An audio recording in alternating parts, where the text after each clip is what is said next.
Hello, people. I am Jaby KOAY, joined by NATASHA Martinez. Oh, hello. And we're going to look at, is India's ISRO the most successful space agency after NASA? And for anyone who's not from India or doesn't know what ISRO is, I'm assuming most people watching this video know what ISRO is, but it's Indian Space Research Organization. Okay. I did not know that until just a second ago. So Same. I didn't know that until now. I don't know if you guys call it ISRO or ISRO, but ISRO sounds kind of cool. Yeah, I like it.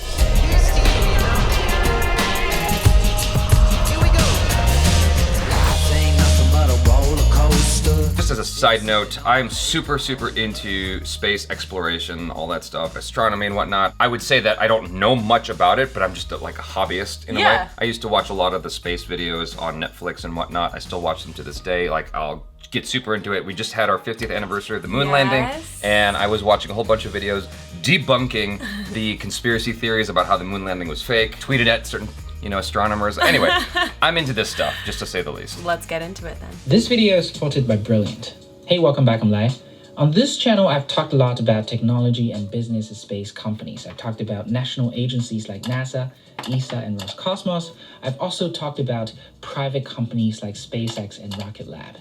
One entity I've refrained to talk about is ISRO, the Indian Space Research Organization, simply because it's really hard to pigeonhole ISRO. Yes, it is a traditional national agency, much like NASA of the United States, but it's also at the same time extremely cost-conscious and result-oriented, like a startup. Its launch price is almost as competitive as SpaceX. So let's talk about it today. Where does ISRO really fit in, and what makes it so special? First of all, it is not fair to compare ISRO with other space agencies because ISRO has never possessed the ambitions or the fundings like the other space agencies. NASA's budget each year is $18 billion, $7 billion for European Space Agency, $3 billion for the Chinese and the Russians. ISRO's budget each year is only $1.7 billion. Whoa! With $285 billion cash reserve, Apple could have funded ISRO with cash for 167 years. Crazy! That is how little ISRO spends every year, and that is why comparing ISRO with NASA wouldn't be fair. However, this is not to say that ISRO has not achieved extraordinary results. It has. Two of the most successful launches of ISRO is the PSLV C-37 in 2017 and the Mangalyaan in 2013. PSLV C-37 until this day holds the record for launching the most satellites in a single rocket, and Mangalyaan successfully helped ISRO to become the fourth country to orbit Mars, even before the Chinese. But none of the aforementioned achievements comes close to what ISRO has spent for both missions. Around $70 million each. Crazy. This, I think, reflects the core philosophy of ISRO, which is to be ambitious, but at the same time, cost-effective. In the 1960s, the Soviet Union and the United States competed fiercely in the space industry, which eventually accelerated the collapse of the Soviet Union, and now the Chinese are catching up with the Americans. Not to compete with NASA this time, but the Chinese are not going to be anyone else's lackey either. Therefore, while other space agencies compete to make the most powerful rockets in the world, ISRO never seemed to care about that. Just look at the evolution of its rocket launchers. They're all humbly named satellite launch vehicles. Different variations indicated by the first letter represent different orbit. PSLV for polar synchronous orbit, and GSLV for geosynchronous. Is it going to compare to the American names that we have? This is the first clue of how pragmatic ISRO is. The second clue is in its vehicle design. If you take a closer look at ISRO's rocket evolution, it looks almost like SpaceX. The only difference is that ISRO has a more stable financial support from the Indian government, and SpaceX had none. But in terms of the approach to design launch vehicles, both organizations are very similar. SLV and ASLV was initiated in the 1980s, and ASLV's capability is similar to that of Falcon 1.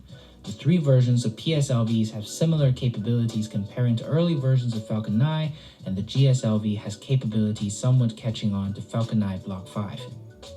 None of them could be classified as a super heavy lift launch vehicle like Falcon Heavy and Sachin 5, but they're all super reliable and most importantly, very cost effective. What's more impressive about the evolution of ISRO's launch vehicles is their adaptability. Take PSLV as an example. It has 3 versions: PSLV-CA, which stands for Core Alone, Standard PSLV, and PSLV-XL.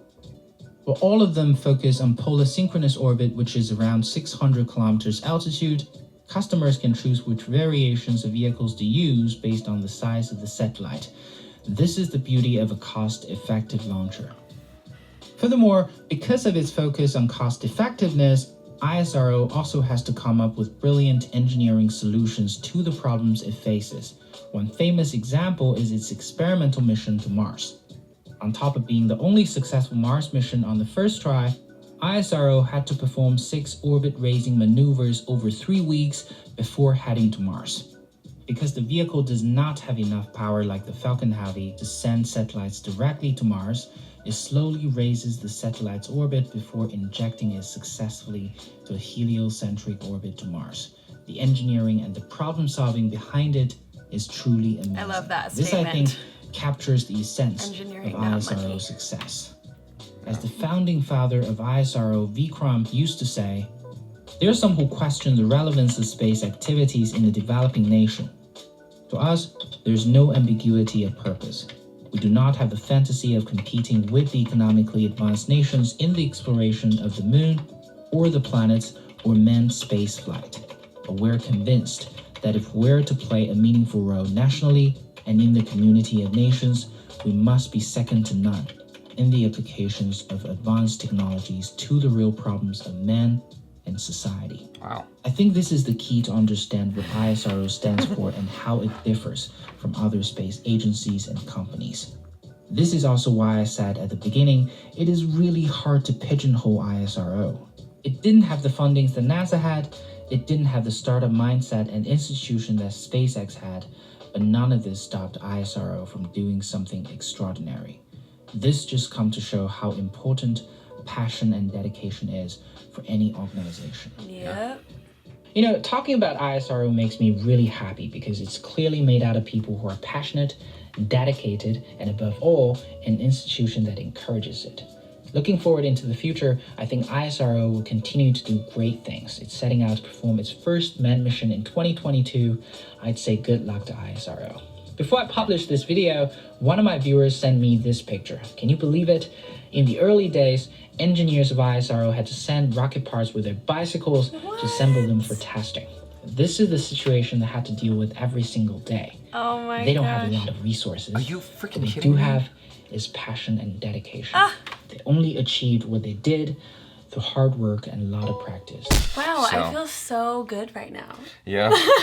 That actually... I feel so inspired. That picture almost brought tears to my eyes because I'm just like, golly, can you imagine? No. I mean, when there's a will, there's a way.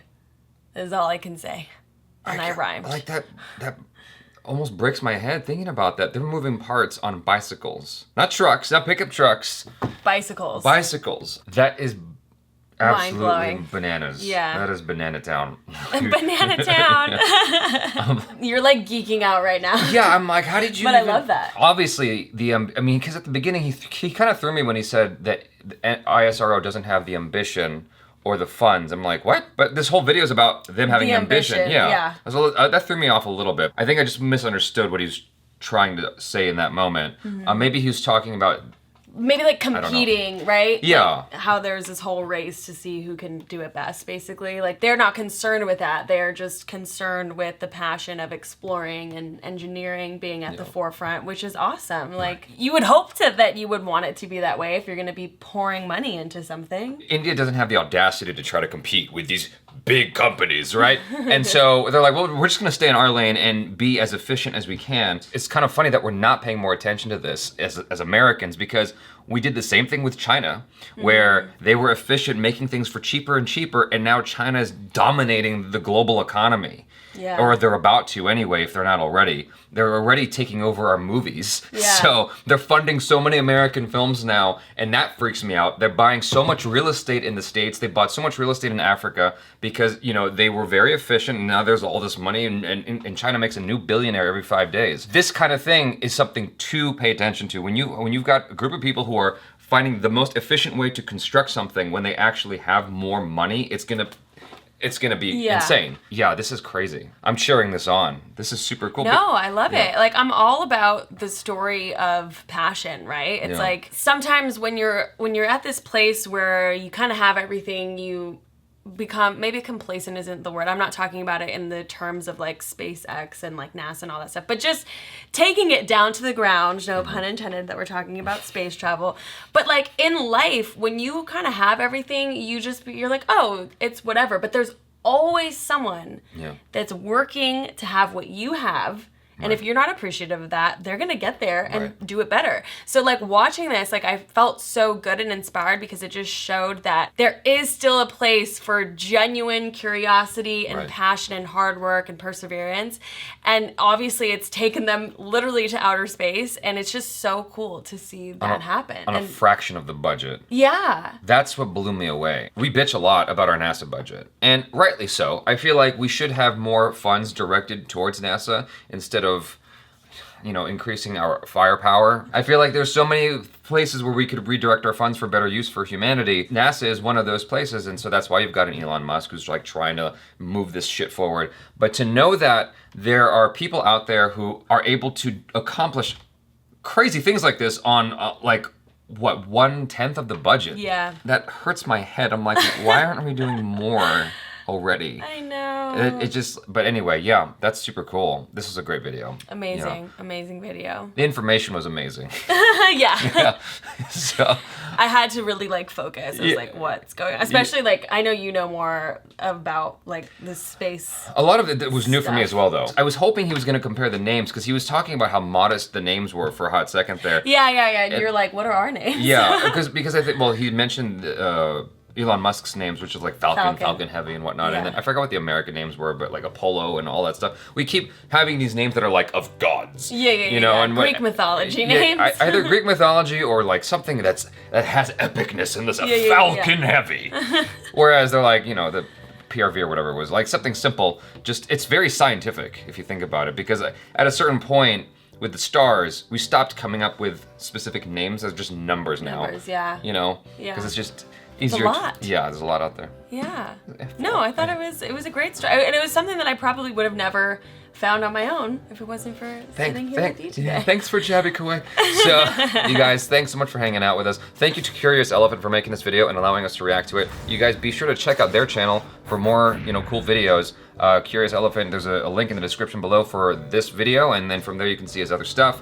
Check out NATASHA Martinez on social media. The Jabs on Instagram if you feel like watching me flip. Subscribe if you haven't already. Check out our other reactions, reviews, short films, and vlogs. I'm Jaby KOAY. This is NATASHA Martinez. Peace out.